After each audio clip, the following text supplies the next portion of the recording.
Hello everybody, and welcome to this microeconomics video on the functions of price. Firstly, what do I mean by the functions of price? Well, when I'm referring to price, I mean the price of a good. For example, the cost or price of a Freddo chocolate bar is 20p. So what are the functions, what are the uses of that 20p, of that price? So this looks at the functions of price. Our first function of price is rationing in the top left, and this is where the price of a good limits how many you can buy. And that's quite simple, because if you think about it, everybody's on a budget, everybody has an income, and everybody's limited to that income. So for example, the average wage in the UK is about £25,000, and that means I can only buy £25,000 worth of 20p Freddos. So the price of the good rations or limits the amount that I can buy. And Apple used this. Apple used this quite cleverly actually, and when I say Apple I'm referring to the technology company. They used this quite cleverly. They set the price of their good so that it's available to the rich minority, but they set it just out of reach of the majority, who then look up and see the Apple products and they unbelievably wish they could have them, so therefore save up more and more money in order to beat the rationing function and therefore buy Apple products. So Apple make their products more desirable using this rationing function of price. And the rationing function of price is shown by movements along the supply curve. So if the price of a good is high, that means that with my budget I can buy less of that good because the price is much more. So therefore the supply of it will be lower because I can't buy it, so therefore I'm not going to demand it.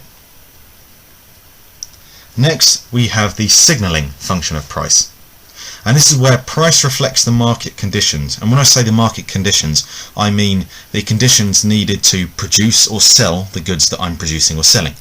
So for example, if a huge war were to erupt in the Middle East tomorrow, the price of oil would go through the roof, and that's because it becomes more dangerous and more expensive to get oil out of those Middle Eastern countries. So therefore the market condition is unstable, so the price will be really high. Firms use the signalling function of price, and they use the price of goods to signal to other firms and to consumers as well.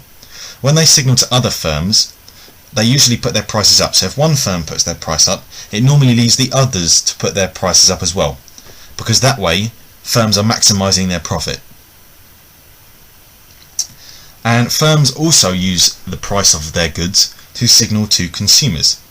For example, changing, particularly lowering the price of the goods that a firm sells, forces consumers to make a decision about where they're going to buy their goods from.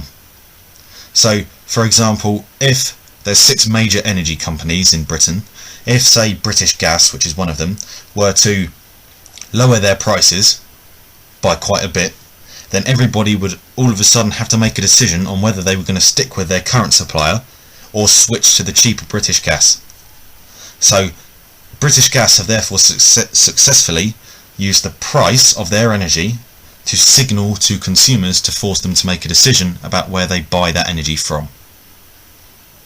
And finally, our last function of price is the incentive function of price, and this is used to draw demand and supply curves the way they're drawn. So firstly, if we look on the left there, we have low prices encourage consumers to buy more, and that's why the demand curve slopes downwards. If price is low, demand is high, and that's because if price is low, it gives consumers an incentive, it encourages them to go and buy more because it's cheaper. So if price is low, demand will be high. And just like price being low, demand being high, if price is high, supply will be high. And this is because high prices mean that there's more likely to be a bigger profit margin. And if there is a bigger profit margin, that means more and more companies will say, hang on a second, I want to make some more profit there. Because remember, the aim of firms and businesses is to maximise profit, make as much profit as possible. So if the price is high, profit margin is high, so that means more businesses will enter the market for that good. That means you've got more businesses producing these goods in order to make more money from them. And if you've got more businesses producing, you've got more production occurring, so therefore there is a greater supply of that good because more of it's being made. So when the price is high, supply will also be high, and that's why the supply curve slopes upwards.